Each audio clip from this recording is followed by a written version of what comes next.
Salut à tous les gars, c'est Marco, j'espère que vous allez tous très bien. Aujourd'hui, on se retrouve pour une nouvelle vidéo, on va analyser les relances d'un défenseur central, en l'occurrence Sydney qui me suit dans mon accompagnement tactique, qui joue au RFC Liège en Belgique, pour ceux qui ne connaissent pas, et pour ceux que ça intéresse d'être suivi tactiquement sur l'intelligence spatio-temporelle, toute l'intelligence de jeu, prise de balle, déplacement, placement, prise d'information.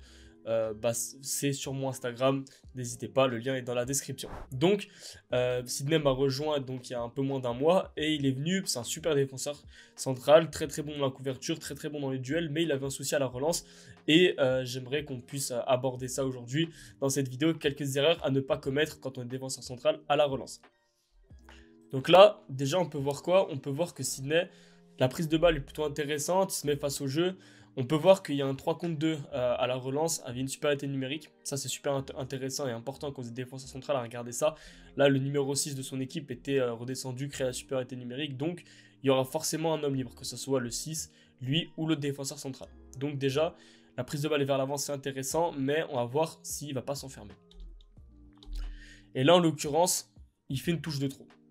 Il y a plusieurs solutions. Soit, étant donné que l'autre attaquant adverse va gérer la ligne de passe avec le numéro 6, soit il doit revenir vers le défenseur central de l'autre côté. Soit, sur la touche d'avant, on va remettre juste avant.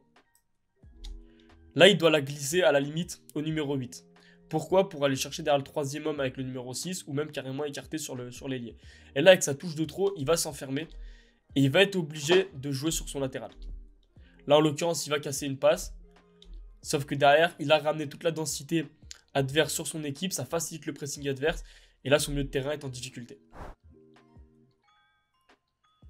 Là encore une fois, supériorité numérique à la relance, et là il met trop de temps et il vient s'enfermer.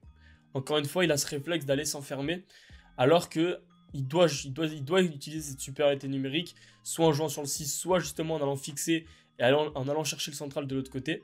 Là, les espaces se referment et il attire encore une fois le pressing adverse sur le côté. Et on sait que pour un pressing, c'est beaucoup plus facile d'aller presser. Le bloc adverse se déplace en coulissant vers la ligne de touche pour enfermer les défenseurs qui relancent vers la ligne de touche et justement utiliser cette ligne de touche pour défendre.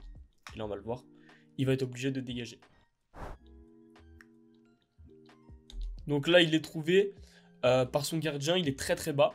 Donc là, c'est intéressant parce qu'il vient apporter une solution. Sauf que derrière, il a de l'espace devant lui. On va voir s'il prend l'espace et qu'il utilise le 2 contre 1 avec son latéral droit.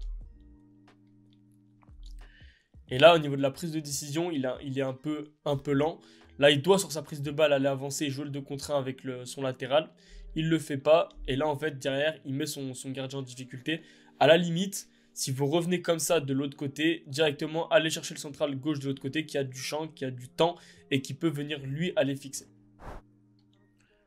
Là-dessus, il est trouvé, le ballon vient du côté gauche, donc les espaces vont plus être du côté droit. Là, la prise de balle, il l'a fait pied droit, il se met face au jeu, donc ça c'est intéressant. Là déjà, il vient utiliser l'espace qu'il a devant lui, donc ça c'est bien. Sauf que derrière, il se précipite. Et c'est dommage parce qu'il vient d'éliminer son attaquant et du coup il peut carrément aller soit continuer à avancer, fixer l'autre attaquant adverse et libérer le numéro 6, soit il peut carrément maintenant aller chercher tranquillement son défenseur central gauche qui aura toute la liberté d'avancer et il peut même jouer sur l'ailier ici et il se précipite et il va chercher sur un long ballon. Là il est trouvé, on voit que son équipe utilise la largeur, les 5 couloirs sont utilisés. Là, il a du champ. Là, il faut qu'il vienne avancer, il faut qu'il vienne fixer. Et là, on le voit, il attend un peu trop à mon avis. Et là, à la limite, c'est pas une mauvaise idée d'aller chercher le côté opposé. Mais dans ce cas, faut qu'il vienne plus fixer. Là, étant donné que l'attaquant, il est quasiment à mi-distance entre lui et le défenseur central, ça facilite le replacement de l'attaquant et du bloc adverse. Regardez, on va remettre la séquence depuis le départ. Là, à la limite, là, il a le temps. Là, il faut qu'il vienne avancer et il faut qu'il fasse venir l'attaquant beaucoup plus sur lui. Qu'il vienne justement réduire la distance avec l'attaquant adverse pour justement permettre à son défenseur central, de l'autre côté, à avoir beaucoup plus de temps et d'espace pour lui venir fixer. Et là, en l'occurrence, en faisant ça, peut-être parce qu'il manque d'assurance balle au pied, il permet à l'attaquant de tout de suite se replacer sur l'autre défenseur central adverse et ça complique sa relance. Voilà. Et là, tout le bloc peut tranquillement coulisser et l'attaquant adverse ne s'est pas fatigué.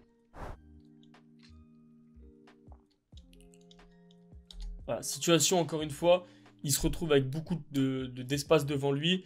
Il peut même aller chercher côté opposé, il peut faire beaucoup de choses.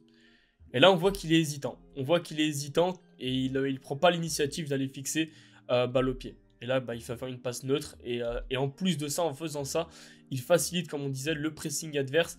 Parce que justement, il va jouer une passe sur le côté où il casse pas de ligne, où les adversaires n'ont pas besoin de se déplacer, n'ont pas besoin de coulisser. Ils ont juste besoin de suivre le ballon et ils ont juste besoin d'aller enfermer son coéquipier. Et derrière, voilà quoi. Alors que s'il prend le ballon et qu'il vient fixer, il peut aller casser une ligne, il peut trouver une passe croisée dans l'intervalle à gauche, il peut aller chercher carrément même côté gauche, il peut faire beaucoup de choses, il peut même chercher une passe dans un intervalle pour aller trouver un troisième homme ensuite, il peut faire beaucoup de choses, mais là il n'a pas pris l'initiative d'aller fixer et trouver l'espace. Là sur cette situation, ballon récupéré, et là il a l'intention de jouer vite, il se dit je vais jouer une touche de balle pour justement dire allez on part en contre-attaque, on va effectuer une transition rapide. Sauf que là il va trop vite, il prend pas l'information, c'est dommage. Parce que là, on voit qu'il a du temps. On voit qu'il a de l'espace et donc il a du temps. S'il prend le ballon, il peut venir fixer et ça permet à ses milieux de terrain offensifs de se projeter, d'utiliser les espaces et de créer de différentes courses qui viendraient justement déséquilibrer le bloc adverse. Là, en faisant ce qu'il fait, le problème, c'est qu'il permet au milieu de terrain adverse de directement effectuer le pressing sur le milieu de terrain et ça, du coup, ça enferme complètement son coéquipier. On va le voir tout de suite. Regardez. Tac. Là, du coup, en faisant ça, certes, son milieu de terrain a encore un peu de temps, mais il aurait pu lui en faire gagner plus s'il était venu fixer. Et là, ça oblige son milieu de terrain, du coup, à revenir derrière. Et le bloc adverse a pu se replacer tranquillement. Là, c'est une situation où ils sont passés à 3 centraux derrière. Donc, la supériorité numérique sur la largeur, elle va être encore plus grande. Là, effectivement, déjà, son coéquipier lui met pas du tout un bon ballon. L'attaquant adverse avait déjà anticipé. Là, il a vraiment paniqué son coéquipier parce qu'il doit attendre, il doit venir fixer et il doit venir créer la supériorité numérique en venant fixer l'attaquant adverse. Là, il fait la passe beaucoup trop tôt. Donc là, Sydney se retrouve avec un pressing devant lui. Bon, malgré tout, il peut largement s'en sortir, il peut largement aller chercher le central droit. Sauf que là encore, il le fait, mais il a de l'espace devant lui. Donc on va voir, déjà il fait sa passe, il se replace. Mais encore une fois, ils ont facilité. Alors, c'est pas que de sa faute en l'occurrence, c'est aussi de la faute de son coéquipier. Mais du coup, ils n'ont pas exploité la supériorité numérique et ils sont obligés au final de dégager.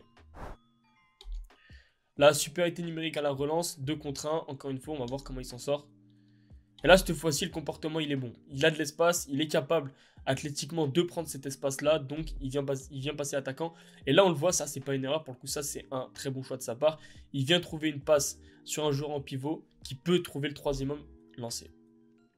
Même si là, son coéquipier ne va pas jouer en inattention, il va revenir derrière. C'est dommage parce que là, l'idée était excellente. Là, encore une fois, il a du champ devant lui. Il vient manger cet espace. Donc là, c'est excellent. Là, c'est excellent. Et qu'est-ce qu'il va faire? Il vient, et regardez, là, grâce à ce qu'il vient de faire, il vient de faciliter derrière le boulot de son numéro 6. Il est allé jusqu'au bout, il a failli perdre le ballon, c'était un risque. Mais c'est un risque qui est payant puisqu'il est venu fixer au maximum et ça a libéré de l'espace pour le numéro 6 qui a maintenant beaucoup plus de temps devant lui pour aller chercher côté gauche par exemple. Là encore une fois, situation de 2 contre 1. Là c'est intéressant, il voit qu'il n'y a pas forcément d'espace, on voit qu'il est plein axe. Il vient donner à son gardien pour venir s'excentrer et créer de l'espace. Et là on voit que déjà dans l'attitude, c'est la deuxième mi-temps de ce match-là. Et on voit qu'entre les deux mi-temps, son attitude elle a complètement changé. On voit que déjà il est dans une recherche d'aller casser des lignes, d'aller chercher des passes tranchantes. Donc déjà l'attitude a changé. Là, petit conseil que je vais vous donner. L'attitude est excellente de la part de Sydney. Mais, et ça, bon, on l'a abordé avec lui en coaching. Mais évitez un maximum les passes face à vous dans un même couloir pour les 5 couloirs. Pour ceux qui connaissent les 5 couloirs et l'utilisation de ces 5 couloirs. L'idée, c'est que vous n'allez pas chercher une passe face à vous, que vous changez, vous trouvez une passe croisée, puisqu'étant donné que le bloc adverse va défendre l'axe ballon-but, si vous faites une passe face à vous, vous ne déséquilibrerez pas le bloc adverse. Donc là, l'attitude, elle est bonne, mais là, derrière, dans son choix, il doit aller fixer et aller chercher une passe croisée, soit sur le numéro 9 qui est au but, soit le numéro 6 l'aide pas par son placement, mais soit aller renverser sur le central opposé, plus que de mettre un ballon là où son coéquipier va être en difficulté, dos au but. Là, c'est une situation, je pense, d'après coup de pied arrêté. Tout son bloc est toute son équipe est dans le camp adverse. Et il va se retrouver, déjà, il est très très loin. Je pense qu'il peut même s'approcher un peu tranquillement. Parce que là, du coup, il est vraiment très très loin. Le jeu est de l'autre côté. Et là, il va avoir l'idée de Sydney, elle est excellente. C'est d'aller chercher le côté opposé. Mais étant donné qu'il est super loin, franchement, la passe, elle est super compliquée. Ça demande une qualité de jeu long de très très haut niveau. Alors que là, dans ce cas-là, il peut venir encore une fois utiliser cet espace pour renverser côté gauche. Et là, il va vouloir se précipiter un peu, à mon avis. Et étant donné qu'il est très loin, sa passe est très compliquée. Et on va le voir, elle est pas réussie. Voilà. C'était tout pour cette première analyse sur Sydney. Les erreurs à ne pas commettre pour un défenseur central à la relance. Si vous avez kiffé ce type de vidéo et que ça peut vous servir en tant que joueur, n'hésitez pas à m'en redemander. On en retournera avec Sydney. Là, on voit déjà en peu de temps qu'il a fait des sacrés progrès. Et voilà, donc on refera des vidéos sur Sydney. N'hésitez pas à me dire dans les commentaires si vous avez, même si vous voulez des conseils à d'autres postes. Pour ceux qui veulent que je les suive individuellement, tactiquement, c'est sur mon Instagram, MarcoBM Tactique, le lien est dans la description. On se retrouve bientôt pour une nouvelle vidéo. C'était Marco, ciao.